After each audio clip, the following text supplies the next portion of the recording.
여러분, 오늘은 정말 놀라운 실화를 들려드리려고 합니다. 아프리카 남수단의 맨발 소년이 어떻게 한국의 전문의가 되었을까요? 그리고 그 소년의 인생을 바꿔준 한국인은 과연 누구였을까요? 바로 토마스 타반 아콧의 이야기입니다.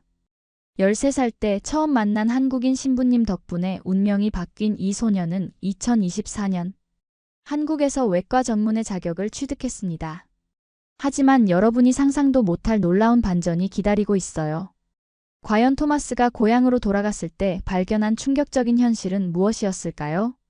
그리고 신부님이 남기신 마지막 메시지는 무엇이었을까요? 끝까지 함께 해주시면 눈물 없이는 볼 수 없는 감동을 경험하실 겁니다. 영상이 마음에 드셨다면 구독과 좋아요, 알림 설정까지 꼭 부탁드려요. 2009년 남수단 톤즈 마을에 13살 소년 토마스 타반 아콧이 살고 있었습니다. 매일 맨발로 뛰어다니며 염소를 돌보는 것이 토마스의 일상이었어요. 먼지 날리는 황토색길을 걸으며 마을 곳곳을 누비는 토마스는 여느 아프리카 소년과 다를 바 없어 보였죠. 하루 종일 목축이를 하다 보면 해가 지고 저녁이 되면 오두막집에서 가족들과 함께 옥수수 죽으로 허기를 달래는 것이 그의 전부였습니다. 그런데 어느 날 마을 광장에서 지금까지 들어본 적 없는 신기한 음악 소리가 들려왔어요. 트럼펫과 클라리넷이 어우러진 그 선율은 전쟁의 상처로 메말라 있던 마을에 새로운 활기를 불어넣었습니다. 토마스는 호기심에 이끌려 소리가 나는 곳으로 달려갔어요. 염소를 돌보던 일도 잊어버린 채 발걸음을 재촉했죠. 그곳에는 하얀 가운을 입은 한국인이 아이들과 함께 악기를 연주하고 있었습니다. 바로 이태석 신부님이었어요. 신부님은 트럼펫을 불며 아이들에게 음악을 가르치고 계셨죠. 토마스는 멀찍이 서서 그 모습을 바라봤습니다. 아이들의 얼굴에 번지는 환한 웃음이 마치 마법 같았거든요. 전쟁으로 상처받은 아이들이 음악을 들으며 이렇게 행복해할 수 있다는 것이 신기했어요. 며칠 후 토마스의 인생을 바꿀 사건이 일어났습니다. 아버지가 갑자기 쓰러진 것이에요. 고열에 시달리며 의식을 잃은 아버지를 보며 토마스는 당황했습니다. 어머니와 함께 아버지를 업고 급히 병원으로 뛰었어요. 그 작은 진료소에서 다시 만난 것이 바로 이태석 신부님이었습니다. 신부님은 장갑도 끼지 않고 직접 아버지의 상처를 치료해 주셨어요. 다른 의료진들도 꺼려하는 한센병 환자들을 신부님은 맨손으로 보살펴 주시는 모습을 토마스는 지켜봤습니다.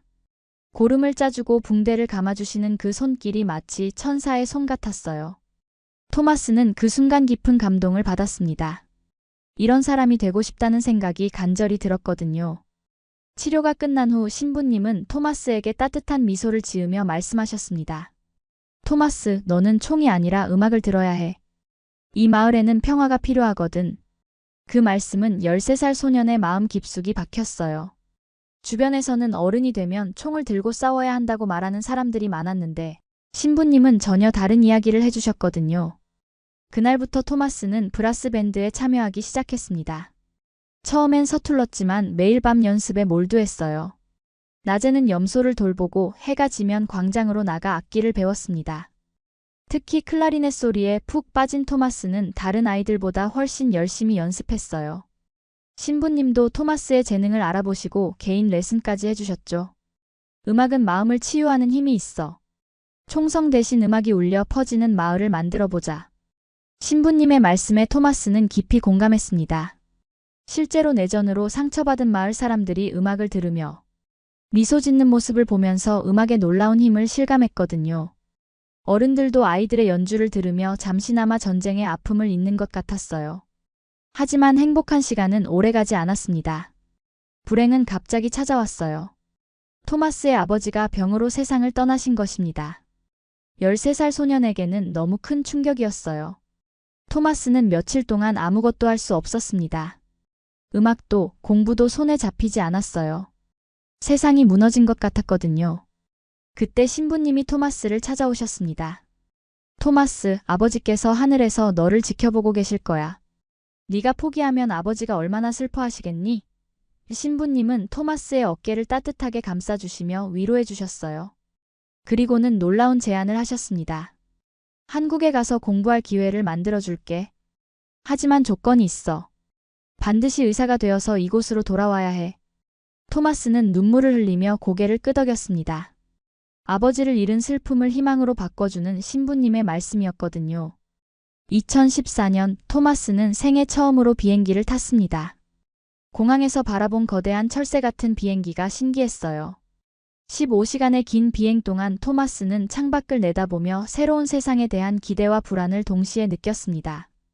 구름 위로 펼쳐진 풍경이 마치 꿈속 같았거든요. 아프리카를 떠나 지구 반대편으로 향한다는 것이 현실 같지 않았어요.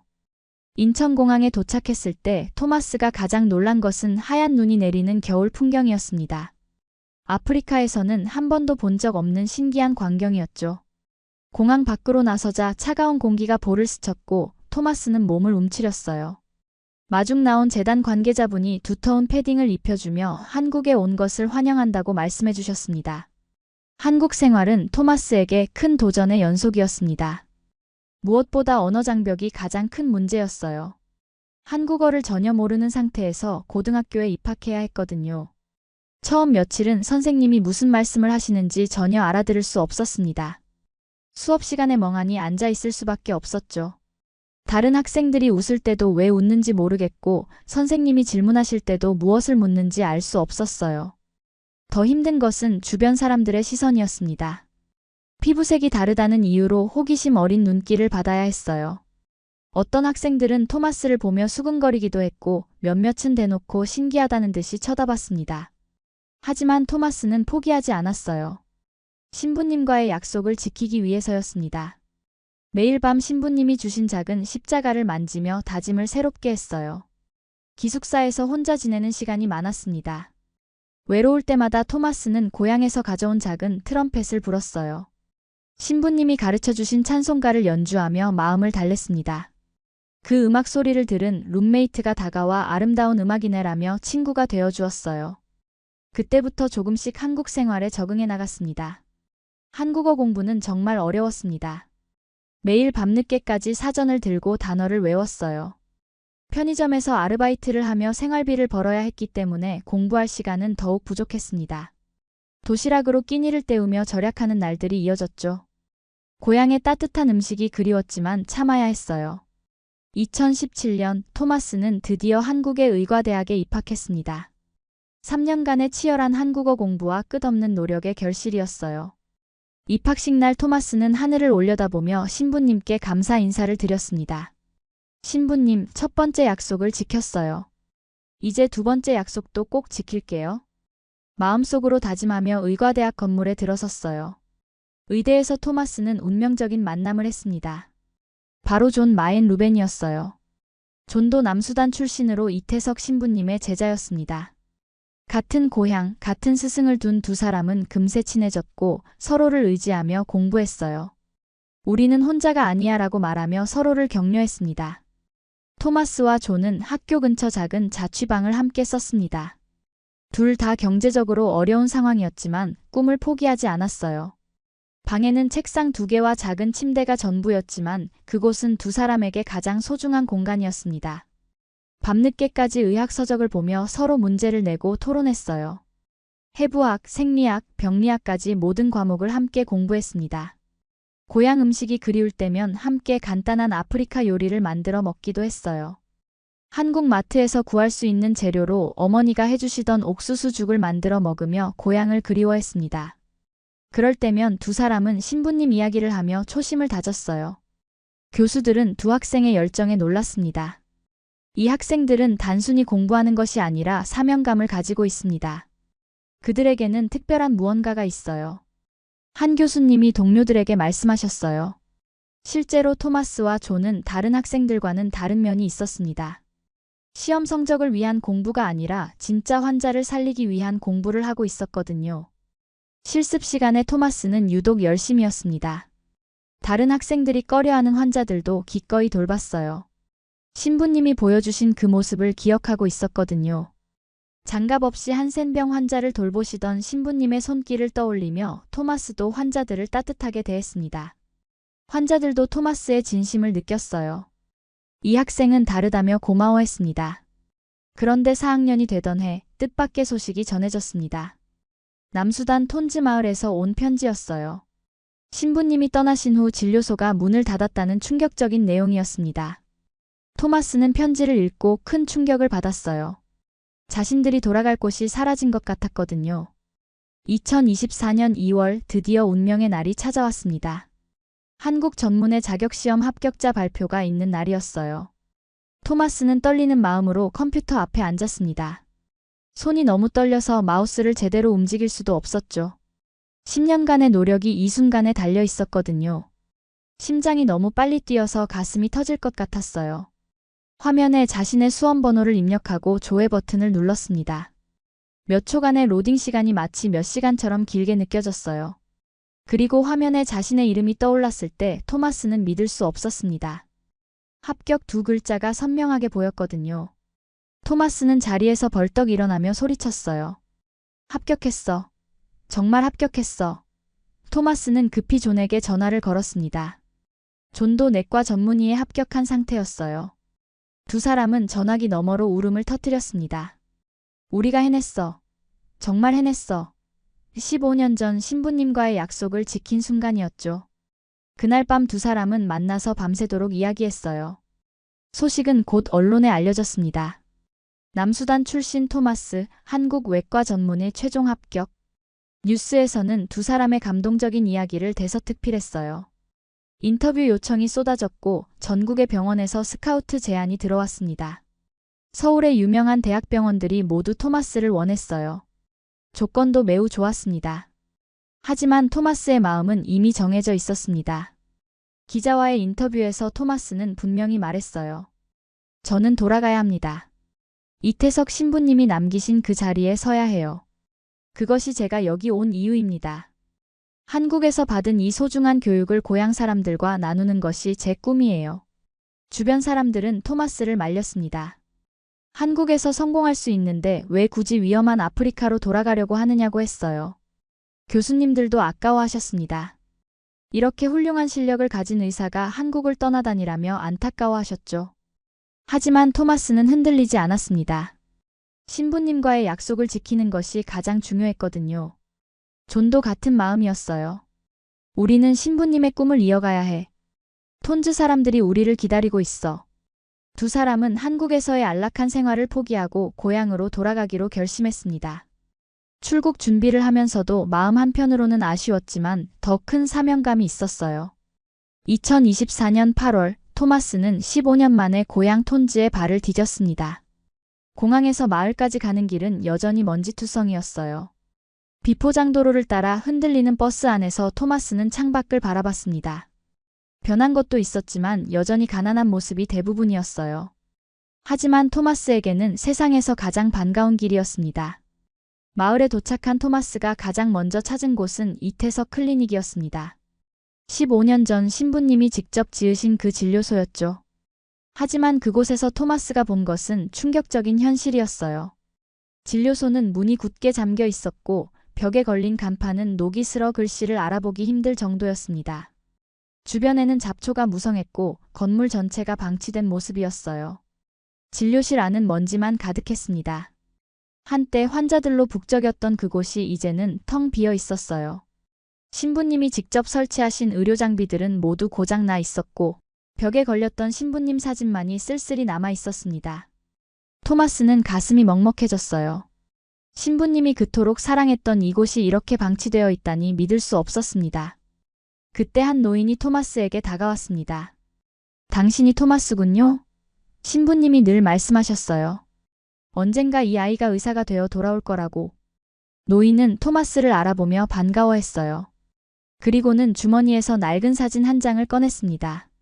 사진 가장자리는 해져서 너덜너덜했지만 소중히 보관되어 있었어요. 사진 속에는 어린 토마스와 신부님이 함께 있었습니다. 브라스 밴드 연습을 하던 그날의 모습이었어요. 토마스가 클라리넷을 들고 있고 신부님은 옆에서 환하게 웃고 계셨습니다. 이 사진이 우리에게는 큰 위안이었습니다. 신부님이 우리를 버리지 않았다는 증거였거든요. 언젠가 이 아이가 돌아올 거라는 희망의 증거였어요. 토마스는 눈물을 흘렸습니다. 자신이 얼마나 많은 사람들의 희망이었는지 그제서야 깨달았어요. 제가 너무 늦게 왔네요. 토마스가 사과하자 노인은 고개를 저었습니다. 아니에요. 지금이 딱 맞는 때입니다. 신부님도 이때를 기다리셨을 거예요. 마을 사람들이 하나둘씩 모여들었어요. 토마스를 기억하는 사람들은 눈물을 흘리며 반가워했습니다. 정말 의사가 되어 돌아왔구나. 신부님이 하늘에서 얼마나 기뻐하실까?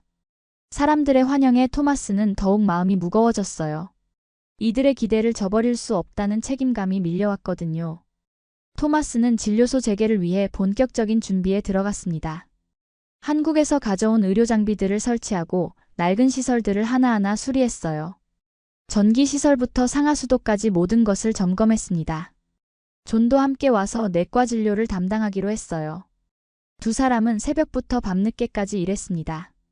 15년 동안 방치된 건물을 되살리는 것은 쉽지 않은 일이었거든요. 놀라운 것은 옛 브라스 밴드 멤버들이 하나둘씩 찾아온 것이었어요. 어린 시절 함께 음악을 했던 친구들이 이제는 모두 어른이 되어 있었습니다. 그들 중 몇 명은 교사가 되어 있었고 또 다른 몇 명은 마을 지도자가 되어 있었어요. 어릴 적 함께 트럼펫을 불던 친구는 이제 마을 학교 교장이 되어 있었습니다. 토마스, 우리도 아이들에게 음악을 가르치고 싶어. 옛 친구들의 제안에 토마스는 흔쾌히 동의했습니다. 의료봉사와 함께 음악 교육도 다시 시작하기로 한 것이죠. 신부님이 하셨던 것처럼 아이들에게 꿈과 희망을 주고 싶었어요. 음악실도 함께 만들기로 했습니다. 진료소가 다시 문을 열던 날 많은 환자들이 몰려왔습니다. 15년 동안 제대로 된 의료 서비스를 받지 못했던 사람들이었어요. 새벽부터 긴 줄이 늘어섰고 토마스는 신부님이 그랬듯이 한 명 한 명 정성스럽게 진료했습니다. 장갑을 끼지 않고 직접 환자들을 만지며 치료했어요. 환자들은 토마스의 따뜻한 손길에 감동했습니다. 가장 감동적인 순간은 저녁이었습니다. 토마스는 아이들과 함께 마을 광장에서 브라스 밴드 연습을 시작했어요. 15년 전 신부님이 그랬듯이 말이죠. 아이들은 토마스가 연주하는 클라리넷 소리에 매료되었습니다. 처음 들어보는 아름다운 선율에 아이들의 눈이 반짝였어요. 우리도 저런 소리를 낼 수 있을까요? 아이들이 궁금해하자 토마스는 미소 지으며 대답했습니다. 물론이야. 신부님이 나에게 그랬듯이 너희에게도 가르쳐 줄게. 이제 총소리 대신 음악 소리가 들리는구나. 마을 사람들은 행복해했어요. 오랫동안 잃었던 평화가 다시 돌아온 것 같았습니다. 어른들도 일을 마치고 광장으로 나와 아이들의 연주를 들었어요. 음악이 흘러나오자 마을 전체의 분위기가 달라졌습니다. 사람들의 얼굴에 웃음이 돌아왔어요. 토마스는 아이들에게 한국에서 배운 노래를 가르쳐 주었습니다. 당신은 사랑받기 위해 태어난 사람이라는 찬송가였어요. 아이들이 한국어로 노래를 부르는 모습을 보며 토마스는 뿌듯했습니다. 신부님이 자신에게 그랬듯이 이 아이들도 언젠가 더 큰 꿈을 가질 수 있을 거라고 믿었거든요. 매일 저녁 광장에서 울려 퍼지는 음악 소리는 마을의 새로운 희망이 되었습니다. 사람들은 하루 일과를 마치고 음악을 들으며 마음의 위안을 얻었어요. 전쟁의 상처로 메말랐던 마음들이 조금씩 치유되고 있었습니다. 신부님이 꿈꿨던 평화로운 마을이 다시 만들어지고 있었어요. 토마스가 톤즈로 돌아온 지 6개월이 지났습니다. 이제 진료소는 매일 환자들로 북적였고 브라스 밴드는 30명의 어린이들이 참여하고 있었어요. 마을에는 다시 생기가 돌았습니다. 아이들의 웃음소리와 음악소리가 끊이지 않았죠. 토마스는 매일 아침 일찍 일어나 진료 준비를 했고 저녁에는 아이들과 음악 연습을 했습니다. 어느 날 토마스는 신부님의 옛 사무실을 정리하다가 특별한 편지를 발견했습니다. 먼지 쌓인 책상 서랍 깊숙한 곳에서 나온 편지였어요. 봉투에는 토마스에게라고 신부님의 친필로 적혀 있었습니다. 토마스는 떨리는 손으로 편지를 열었어요. 신부님이 돌아가시기 전에 남겨두신 것이었습니다. 편지에는 이런 내용이 적혀 있었어요. 토마스야, 네가 이 편지를 읽고 있다면 너는 약속을 지킨 것이다. 15년이라는 긴 시간 동안 얼마나 힘들었을까? 하지만 너는 해냈구나. 이제 너는 또 다른 토마스를 키워야 한다. 사랑은 이어져야 하거든. 네가 받은 사랑을 다른 아이들에게 전해주렴. 그것이 진정한 의사의 역할이란다. 토마스는 편지를 읽으며 눈물을 흘렸습니다. 신부님은 자신이 돌아올 것을 확신하고 계셨던 것이죠. 그리고 이제 토마스에게 새로운 사명을 주고 계셨습니다. 단순히 병을 고치는 의사가 아니라 희망을 심어주는 사람이 되라는 것이었어요. 토마스는 편지를 가슴에 꼭 안고 다짐했습니다. 그날부터 토마스는 더욱 열심히 아이들을 돌봤습니다. 진료뿐만 아니라 교육에도 힘썼어요. 특히 공부를 잘하는 아이들에게는 한국 유학의 기회를 주려고 했습니다. 자신이 받았던 그 기회를 다른 아이들에게도 주고 싶었거든요. 한국의 후원자들과 연락해서 장학금 제도를 만들기 시작했어요. 마을 사람들은 토마스를 작은 이태석이라고 불렀습니다. 토마스는 그 말이 무척 자랑스러웠어요. 신부님을 닮아간다는 것은 최고의 칭찬이었거든요. 실제로 토마스의 모습에서 사람들은 신부님을 떠올렸습니다. 환자를 대하는 따뜻한 마음, 아이들을 사랑하는 진심, 그리고 음악을 통해 희망을 전하는 모습까지 모든 것이 신부님과 닮아 있었어요. 2024년 크리스마스 이브, 토마스는 신부님의 무덤 앞에 섰습니다. 15년 전 이곳에서 신부님을 떠나보낼 때의 슬픔이 떠올랐어요. 하지만 이제는 슬픔 대신 감사함이 컸습니다. 신부님, 저는 이제 또 다른 신부님이 되겠습니다. 이 아이들이 꿈을 가질 수 있도록 도우겠어요. 그리고 언젠가 이 아이들 중에서도 의사가 나올 수 있도록 최선을 다하겠습니다. 그날 밤 마을 광장에서는 특별한 연주회가 열렸습니다. 토마스와 아이들이 함께 당신은 사랑받기 위해 태어난 사람을 연주했어요. 30명의 아이들이 만들어내는 하모니가 밤하늘에 울려 퍼졌습니다. 하늘에서 신부님도 그 음악을 들으며 미소 짓고 계실 것 같았어요. 토마스 타반 아콧, 2024년 한국 외과 전문의 자격을 취득하고 남수단 톤즈에서 진료 중입니다. 그의 이야기는 끝이 아니라 새로운 시작이에요. 한 사람의 사랑이 또 다른 사람을 키우고 그 사랑이 다시 이어져 더 많은 사람들에게 희망을 주고 있습니다. 사랑은 이어지고 희망은 계속되고 있습니다. 이것이 바로 이태석 신부님이 꿈꿨던 세상이 아닐까요? 안녕하세요, 여러분. 오늘 들려드릴 이야기는 정말 특별합니다. 모로코에서 온 한 여성이 한국 남자와 만나 사랑에 빠졌는데 알고 보니 그 남자는 10년 전 자신의 아버지와 깊은 인연이 있던 사람이었다는 놀라운 이야기죠.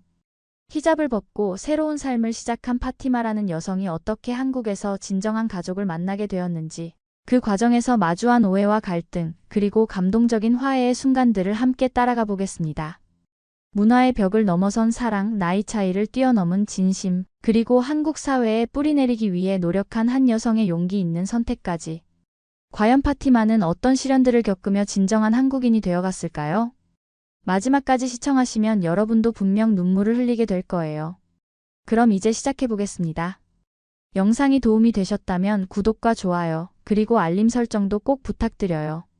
파티마는 29살이 되던 해 처음으로 모로코를 벗어나 한국 땅을 밟았습니다. 마라케시에서 태어나 자란 그녀는 어릴 때부터 수의학에 관심이 많았죠.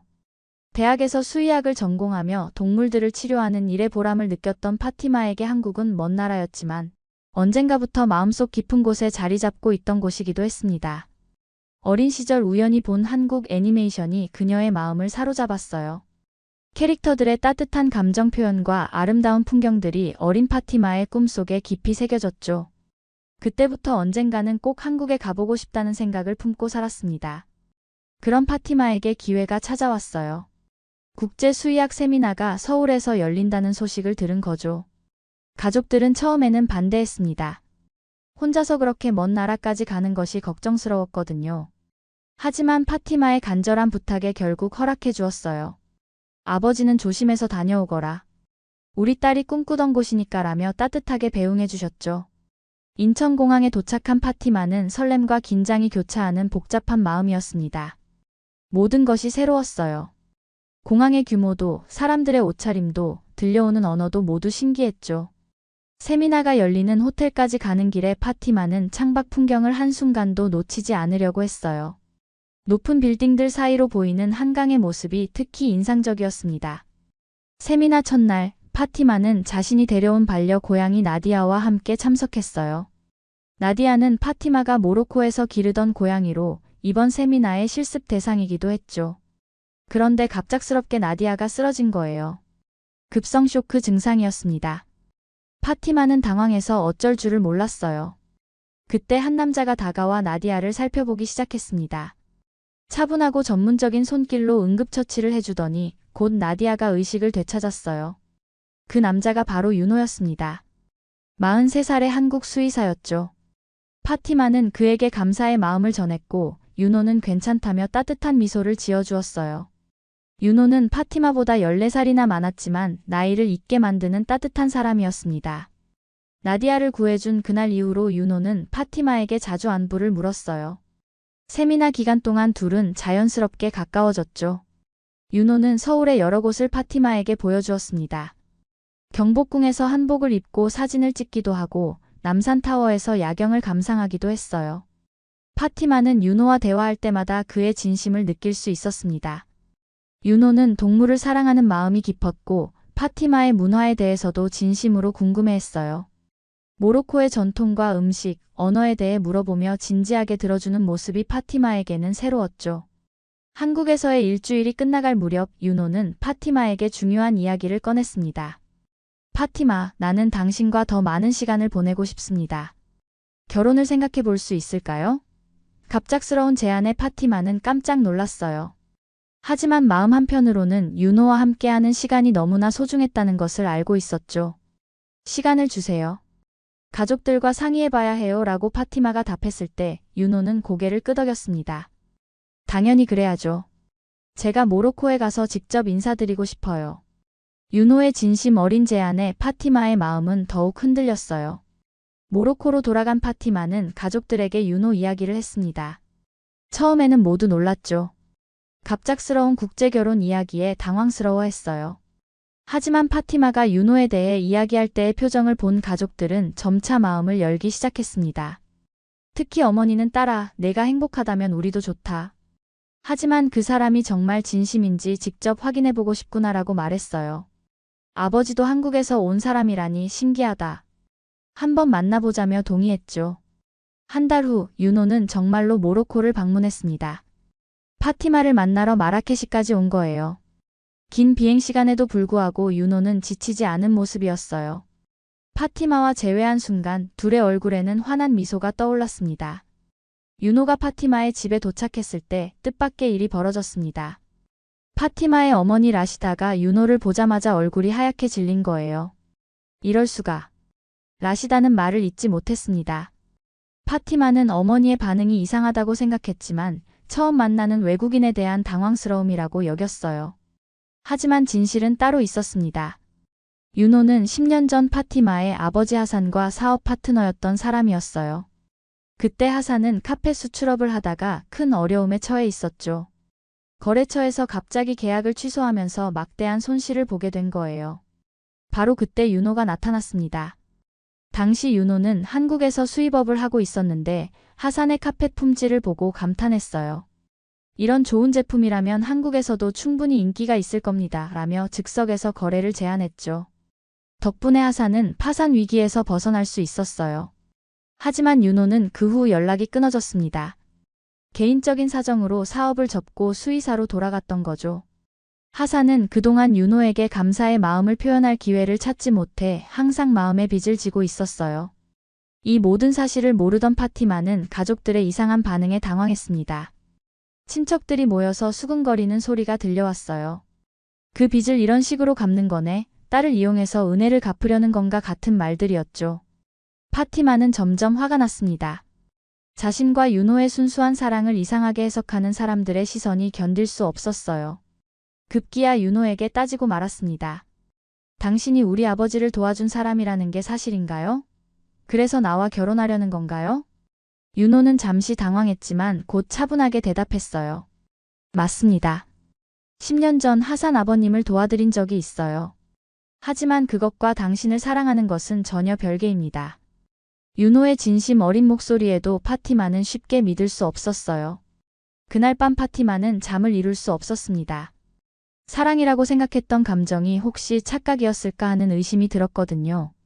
윤호 역시 괴로워했어요. 자신의 과거가 파티마에게 상처를 주게 될 줄은 몰랐던 거죠. 다음 날 아침 윤호는 파티마와 하산을 모시고 조용한 카페로 갔습니다. 이제는 모든 것을 솔직하게 털어놓을 때라고 생각했거든요. 하산 아버님, 10년 전 일을 기억하십니까? 제가 카펫을 수입했던 그때 말입니다. 하산은 고개를 끄덕였어요. 물론 기억합니다. 당신 덕분에 우리 가족이 살아났어요. 그런 은인의 딸과 결혼하겠다니 이것도 운명인가 봅니다. 하산의 말에 파티마는 더욱 혼란스러워했어요. 윤호는 천천히 이야기를 시작했습니다. 그때 저도 어려운 시기였어요. 사업이 잘 안 되어서 포기하려던 차에 하산 아버님의 카펫을 만났죠. 정말 훌륭한 품질이었어요. 그 거래 덕분에 저도 다시 일어날 수 있었습니다. 하지만 그 후 제 개인적인 사정으로 사업을 접어야 했어요. 부모님이 모두 편찮으셔서 고향으로 돌아가 수의사 일을 다시 시작했거든요. 그때부터 지금까지 하산 아버님께 연락드리지 못한 것이 늘 마음에 걸렸습니다. 윤호는 파티마를 바라보며 말을 이었어요. 파티마를 처음 봤을 때는 정말 몰랐어요. 하산 아버님의 딸인 줄은요. 나디아를 구해주고 함께 시간을 보내면서 자연스럽게 호감을 느꼈습니다. 당신의 따뜻한 마음과 동물을 사랑하는 모습에 반했거든요. 나중에 성함을 듣고 혹시나 해서 확인해봤더니 정말 하산 아버님의 딸이더라고요. 그때는 정말 놀랐어요. 하지만 이것이 운명이라고 생각했습니다. 제가 파티마를 사랑하는 마음과 하산 아버님께 느끼는 감사함은 전혀 다른 감정이에요. 파티마는 윤호의 진심이 담긴 이야기를 들으며 점차 마음을 열기 시작했어요. 윤호의 눈빛에서 거짓을 찾을 수 없었거든요. 하산도 윤호 씨 고마웠습니다. 그리고 제 딸이 당신을 좋아한다면 저도 기꺼이 사위로 받아들이겠어요 라고 말했어요. 그날 저녁 파티마는 윤호에게 사과했습니다. 미안해요. 의심했던 것이 부끄러워요. 윤호는 파티마의 손을 잡으며 당연히 의심할 만했어요. 저라도 그랬을 거예요 라고 말했어요. 둘 사이의 오해가 풀리면서 사랑은 더욱 깊어졌습니다. 일주일 후 윤호와 파티마는 정식으로 약혼을 발표했어요. 가족들도 모두 축복해 주었고 친척들의 수군거림도 점차 사라졌어요. 진정한 사랑임을 확인한 후에는 오히려 더 따뜻하게 응원해 주었거든요. 약혼 후 파티마는 윤호와 함께 한국으로 왔습니다.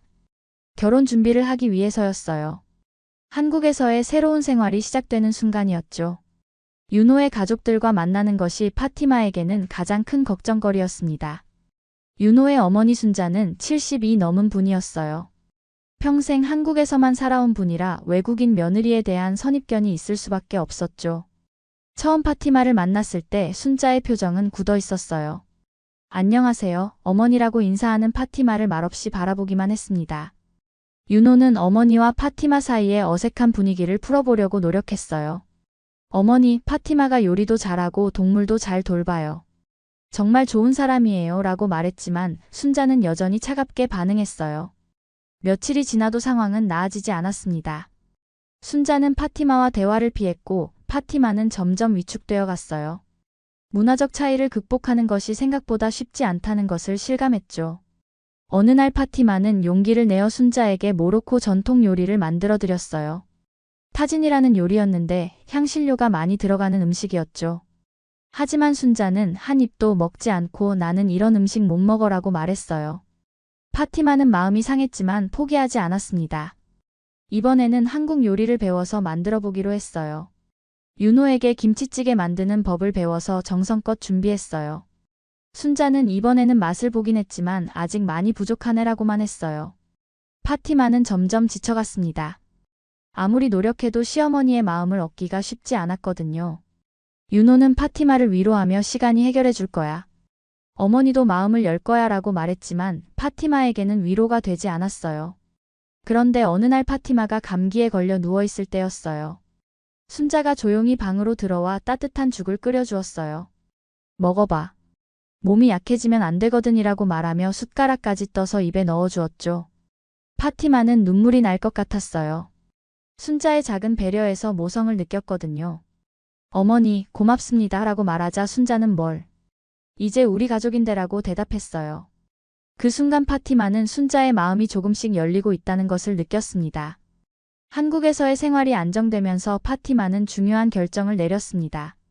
한국 국적을 취득하기로 한 것이었어요. 진정한 한국인이 되고 싶었거든요. 하지만 귀화시험은 생각보다 어려웠습니다. 한국사, 정치, 문화 등 배워야 할 것이 너무 많았어요. 특히 역사 부분이 가장 힘들었죠. 고구려, 백제, 신라부터 시작해서 조선시대, 일제강점기, 분단까지 모든 것을 외워야 했어요. 파티마는 매일 밤늦게까지 공부했습니다. 윤호는 파티마의 공부를 도와주었어요. 직지는 세계에서 가장 오래된 금속 활자본이야.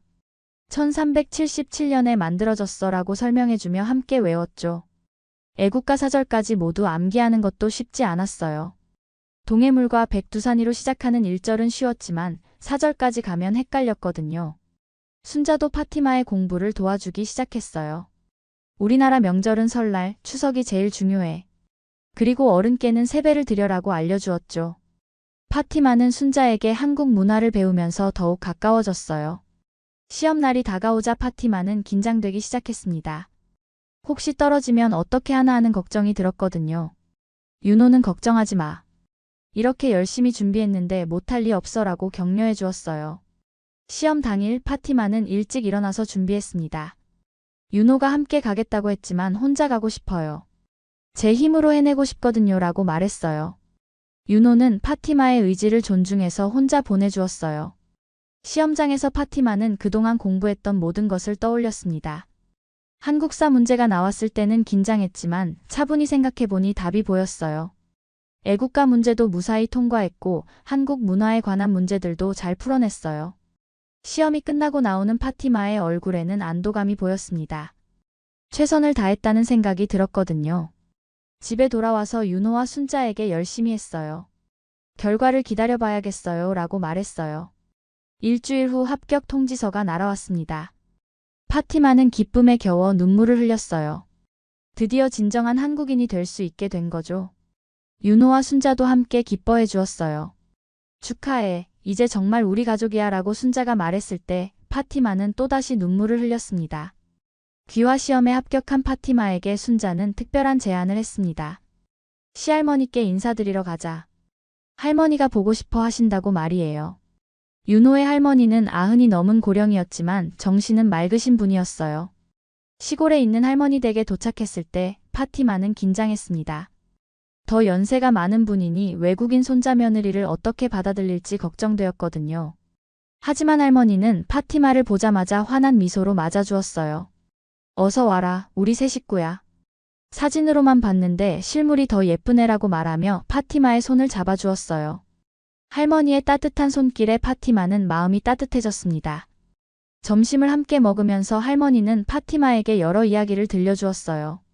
내가 젊었을 때는 시집 오기가 참 어려웠다. 다른 동네에서 오는 것도 힘들었는데 너는 다른 나라에서 왔으니 얼마나 힘들었을까라고 말하며 파티마를 이해해 주었어요. 식사 후 할머니는 파티마를 방으로 불렀습니다. 오래된 장롱을 열더니 곱게 접어둔 손수건을 꺼내 주었어요. 이건 내 어머니가 쓰던 손수건이야. 손수건은 세월의 흔적이 느껴지는 고운 비단 재질이었어요. 이제 너에게 물려주려고 한다.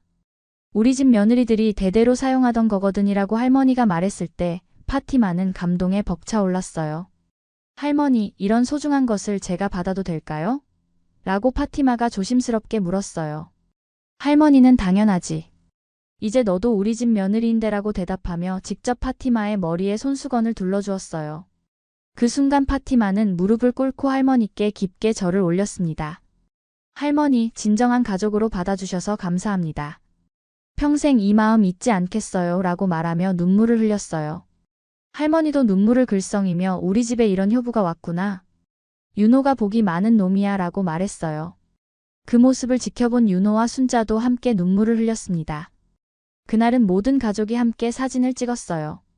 할머니가 물려준 손수건을 두른 파티마와 함께 찍은 가족 사진은 정말 특별했습니다.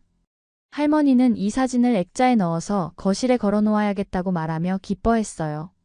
저녁 식사 시간에 할머니는 파티마에게 한국 전통 예절에 대해 알려주었습니다. 제사 때는 이렇게 절하는 거야. 어른께 음식 드릴 때는 두 손으로 받들어야 해라며 하나하나 세심하게 가르쳐 주었어요. 파티마는 모든 것을 열심히 배웠습니다. 할머니, 모로코에서는 차를 대접할 때 이렇게 해요 라며 파티마도 자신의 문화를 소개했어요. 민트티를 끓여서 할머니께 드렸는데 할머니는 이것도 맛있네. 우리나라 차와는 다르지만 향이 좋구나라고 말하며 기꺼이 마셔주었어요. 그날 밤 할머니는 파티마에게 너 같은 며느리를 둔 우리 집이 복받았다. 다른 나라에서 와서 우리 문화를 이렇게 열심히 배우려고 하니 고맙다고 말했어요. 파티마는 제가 더 감사해요. 진짜 가족으로 받아주셔서라고 대답했습니다.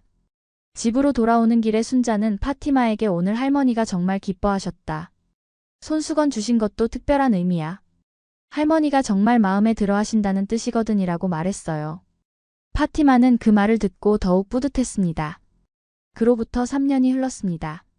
파티마는 이제 완전히 한국인이 되어 있었어요. 윤호와 함께 운영하는 동물병원에서 일하며 두 아이의 엄마가 되었죠. 첫째 아이는 사라, 둘째는 민준이라는 이름을 지어주었어요. 사라는 파티마를 닮아 큰 눈을 가진 예쁜 아이였고, 민준이는 윤호를 닮아 온순한 성격의 아이였어요.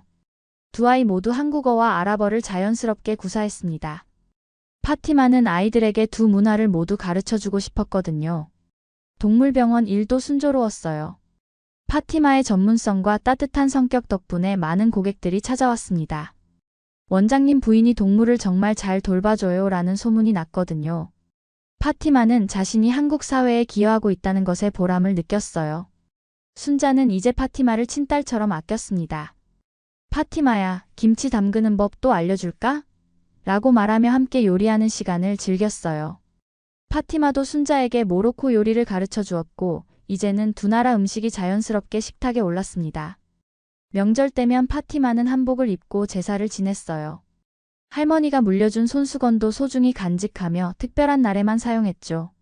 모로코 가족들이 한국에 놀러 왔을 때는 한국 전통 문화를 자랑스럽게 소개해 주기도 했어요. 엄마, 우리는 한국 사람이야, 모로코 사람이야? 라고 사라가 물었을 때 파티마는 우리는 두 나라를 모두 사랑하는 특별한 사람들이야 라고 대답했어요. 아이들에게 정체성에 대한 혼란을 주지 않으면서도 자부심을 심어주고 싶었거든요. 어느 날 파티마는 다문화 가족 지원센터에서 강연을 해달라는 요청을 받았어요. 자신의 경험을 다른 외국인 가족들과 나누어 달라는 것이었죠. 파티마는 기꺼이 승낙했습니다. 강연에서 파티마는 처음에는 모든 것이 어려웠어요. 언어도, 문화도, 음식도 다 달랐죠. 하지만 가족들의 사랑과 인내심 덕분에 극복할 수 있었어요 라고 말했습니다. 가장 중요한 것은 서로를 이해하려는 마음이에요. 제 문화를 한국 가족들이 받아들여 주었듯이 저도 한국 문화를 존중하고 배우려고 노력했어요. 그래서 지금은 두 문화가 모두 제 것이 되었답니다 라고 덧붙였어요. 강연을 들은 많은 다문화 가족들이 파티마에게 고마움을 표현했어요. 용기를 얻었어요. 저도 열심히 해보겠어요 라는 말들을 들으며 파티마는 뿌듯함을 느꼈습니다. 그날 저녁 집에 돌아온 파티마는 윤호와 함께 아이들을 재우면서 이야기했어요. 정말 행복해요. 이 모든 것이 꿈만 같아요 라고 말하자 윤호는 당신이 있어서 우리 가족이 더 풍요로워졌어요 라고 답했습니다. 벽에 걸린 가족 사진을 바라보며 파티마는 미소 지었어요.